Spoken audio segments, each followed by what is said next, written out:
Hey guys, it's Bina, and in today's video, I want to talk about Shatter Strike, Vessel of Strife, Spellblade. So, let's go over and see how the build does in mapping and in bossing, and then we'll talk about the build. This is a build that I would judge to be around B or A tier. As you can see, my Vessel of Strife is giving me some ward, scaling my health regen. We are scaling spark charges for our damage. It is not crazy damage. It is not crazy tankiness. But it overall feels pretty good.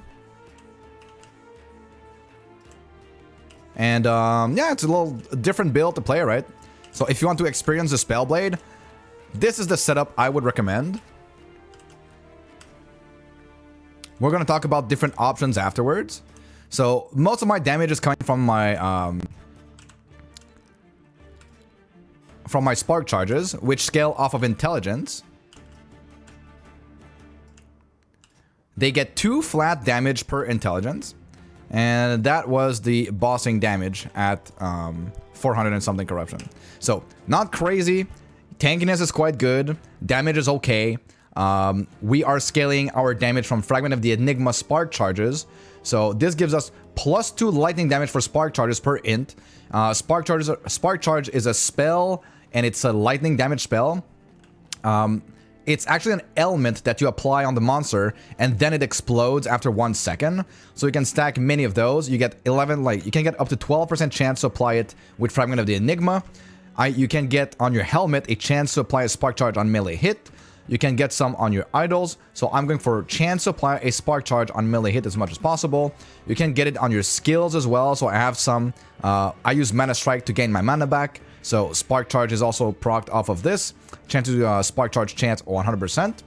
And then Shatter Strike is used to apply the Spark Charges in a big AoE area, as well as having recasts for Shatter Strike. So each time that I press Shatter Strike, it actually casts multiple times. So I'm getting multiple applications of these Spark Charges. So that is the general idea of the build. Scaling Fragment of the Enigma Spark Charges, and then you're scaling Intelligence to get flat damage. Intelligence also gives you a lot of ward retention, so I decided to go with a setup that uses Vessel of Strife, which converts your health regen to, well, it makes your health regen also apply to ward. So now you have a lot of health regen. You will also have a lot of ward per second, and that is why I have over 6,000 ward generated as I just, passively. So Vessel of Strife is really good with sources of flat health regen and increased health regen, for example, on the helm. This is what you go for every single piece of gear that you can do. So I will have a planner in the link down below in the description to a ideal planner that I would like to get. If you push the health regen and the Vessel of Strife to the absolute maximum, you can get a crazy amount of passive ward generation, upwards of 20k, and if you really go ham, you could go upwards of 30k ward passive. Obviously, that is not what I have. It's only theoretical with perfect gear, but then again, it's fun to see what would be the absolute maximum that you could be getting with the Vessel of Strife. Another unique that we're using here is Azrael's Fury. Azrael's Fury is pretty cheap on the market right now. Nobody really uses it, and it has a flat roll of health regen on it, which is up to +26. Flat health regen will help tremendously scale the Vessel of Strife. That's why I go with this. Fairbore's Persistence gives us intelligence and flat health regen. So this makes scales both our Fragment of the Enigma, our ward retention, and our Vessel of Strife. So these rings are really nice. I am using a Ring of the Third Eye to get a bit more ward generation when I am in combat. So I have a chance to gain 18 ward on crit. My other option would have been to be going the Invoker Static Touch route, which gives you a chance to gain 75 ward when you hit a shock enemy. So this is more, it's actually more ward in combat, but it's, according to my current setup, it is less damage than going for Ring of the Third Eye, even with the -30% critical strike multiplier on this one. And the reason is because you can get intelligence, because one of them is a unique item and the other one is a set item. For the unique item, you can get legendary potential on it. So this means that you could be crafting tier 7 int tier 5 spell damage, for example, and it maybe even a third affix on it. So health regen. So that is why I decided to go with this, but you can definitely like mess around with Invoker Static Touch, Third Eye, and Fairbore's Persistence to get even more passive ward generation if that is what you want, right? I decided to go for this setup. Another relic that could be used with Shatter Strike would be, if you are going for a regular melee-based Shatter Strike, Bloody Nib is incredibly good. If you're going for a crit-based Shatter Strike, giving you 2 cold penetration with Shatter Strike per stack of bleed on you, and then when you hit an enemy, you get a stack of bleed on you. So this scales your cold penetration tremendously and lets you have insane damage with Shatter Strike. This is how people go and have like ultimate DPS Shatter Strike builds that can kill Jildra before even the first explosion. That is not the route I decided to go for. I decided to go for a more balanced Fragment of the Enigma and Vessel of Strife setup. Dragrat's Claw would be my weapon of choice, but I did not get the increased melee attack speed exalted on this one, so I got tier 5 crit multi and like tier 3 chance to armor shred with frailty. This one is really nice for giving you the spell crit multiplier and the all resistances, so it's also giving you a flat 4% crit chance as an implicit, which is necessary to scale your critical strike chance for your spark charges as close to 100% as possible, because this 4% critical strike chance implicit will apply to spells and not only to melee skills, for example. The best. I want to mention quickly here Amarathi, who is the who talked to me about Shatter Spark using Fragment of the Enigma, and I always wanted to like scale a build with Shatter Strike, see how it felt, and I found that this was really fun to play, even though it's a very, very fair build, which I would not say like this is the most broken build in the game or anything like that. It's like maybe between B and A tier, but it feels very good to play and it's pretty fun. So if you want to play with Shatter Strike with a lot of attack speed and, you know, maybe scale Fragment of the Enigma and get some passive ward generation with Vessel of Strife, this is a very nice build to play. Anyways, let's go over the skills. First, let's talk about Shatter Strike. Shatter Strike, we're going down here to get the recast so we can apply as many spark charges as possible. We're getting some attack speed here, some mana efficiency, and then we're also getting some cold, not some cold penetration, but the area here to get as big of an area to apply our spark charges here. So this is the main thing about Shatter Strike.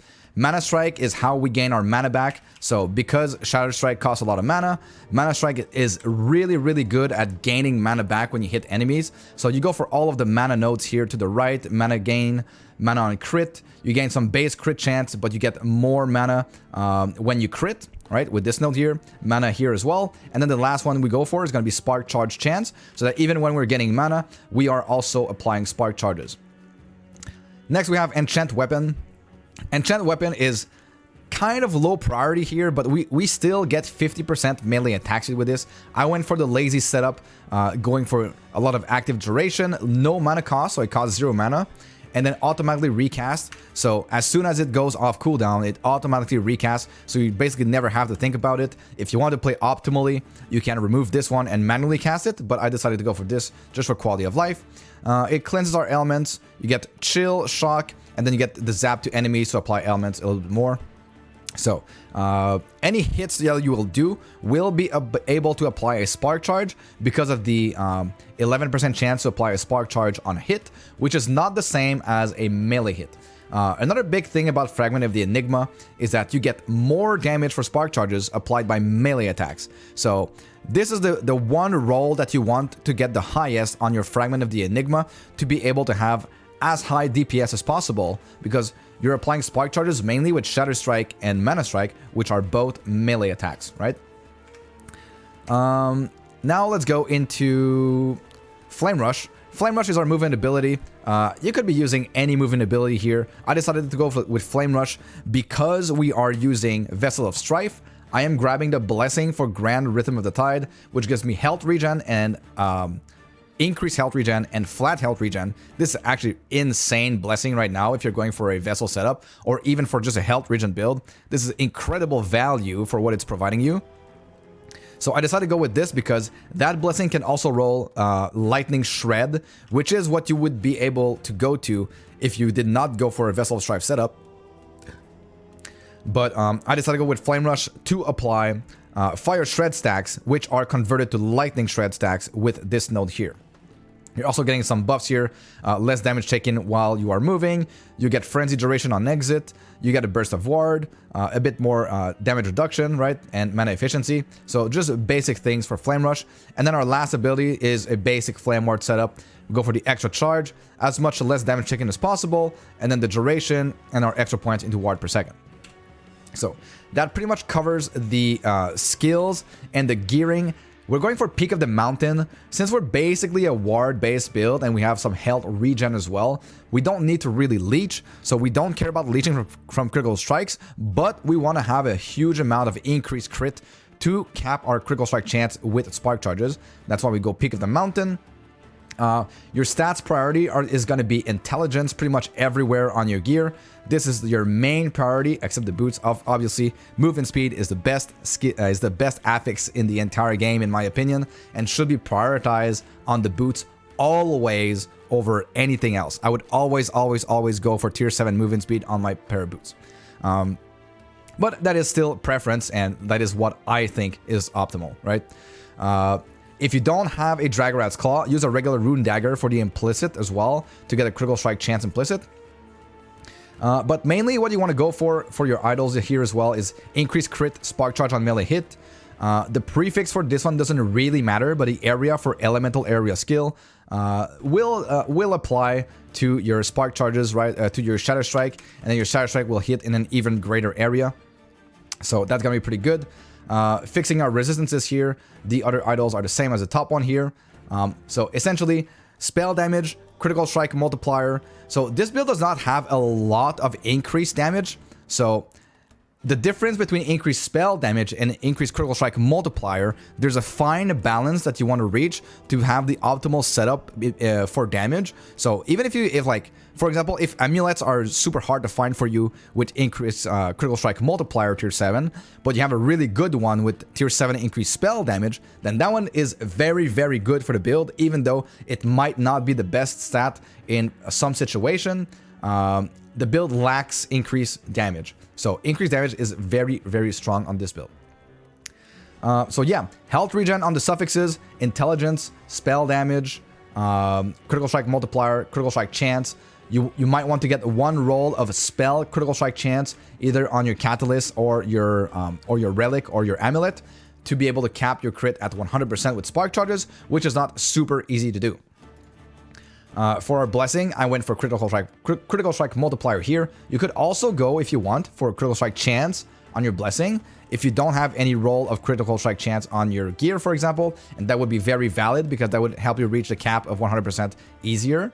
I went for all res, armor, and armor as usual. So that pretty much covers the entire build.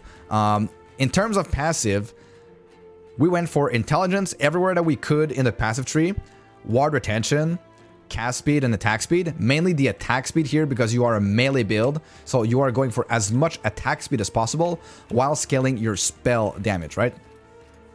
Sorcerer tree, 5 points to intelligence to get the increased spell critical strike chance per int. So because you have so much intelligence, this is going to give you a lot of critical strike chance for your spark charges by speccing 5 points into this node here.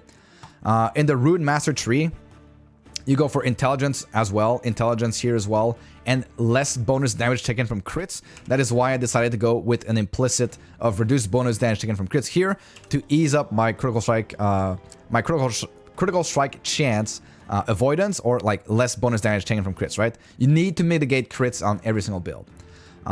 Less damage taken here. We went for health regen there, and it doubled the effect with 50 int. Since we have so much int, we double the effect of the health regen. We don't really care about the mana regen at all. Increased crit, spell damage versus enemies on low health. Nice here. Movement speed, which I value a lot, as you can see. And then in the Spellblade tree, so we have some way of sustaining ward in combat, which is either Static Touch or Ring of the Third Eye, but a lot of it also comes from our passive in the Spellblade tree.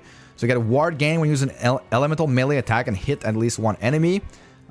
We have some more here, ward gain when you use an elemental melee attack and hit at least one enemy. So that's like 40, that's 15 here. like all of this scales quite a bit, and we have so many hits and so much attack speed that this is what is going to scale our tankiness and our sustain while we are in combat, on top of having just like passive sustain with Vessel of Strife. We went for Elemental Res here. This 1 point could be removed actually. Shock chance, chill chance, ignite chance for melee attacks. You're mainly using a cold melee attack, so if you don't have any source of chill, but we do have a source of chill in enchant weapon here, so that point is actually wasted. In the actual passive tree, in the planner below, it will not be there. Arcane Shielding, this is another defensive layer, basically. Less damage taken, very, very good to get. You also get melee attack speed with this one. And, oh, this one is nice to get a chance to gain mana back, right? So when you hit something, you will have a chance to regain mana. And this is nice to be able to, like, spam Shatter Strike a little bit more than only using Mana Strike to gain the mana back. And then we go into the Int and Ward per second in here as our 10th last point. That pretty much covers the build. I will end this video with like one map here at 433 corruption. Today is the day that PoE League launches, and I will be playing this PoE League. So this might be my last day with the build. So I just wanted to like put it out there really quickly. It is in the public builds on the max roll planner. So essentially, you are using Shatter Strike as your main damage ability, applying Spark Charges. You have a lot of coverage for it, and yeah, it just plays very well. The passive sustain from Vessel of Strife is very nice. And then getting the ward when you hit multiple enemies like this is pretty nice.